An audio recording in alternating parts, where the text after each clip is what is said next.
It's actually really easy for them to pick up how to code in the virtual Splats environment because everything's color-coded and organized in a way that's really easy for them to understand. You interact with it just like you would in person. The kids were so excited to do the musical Splats challenge to make Crash the Gorilla dance.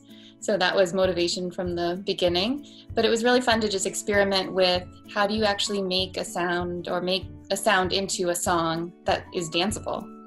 And so that in itself was a really great lesson.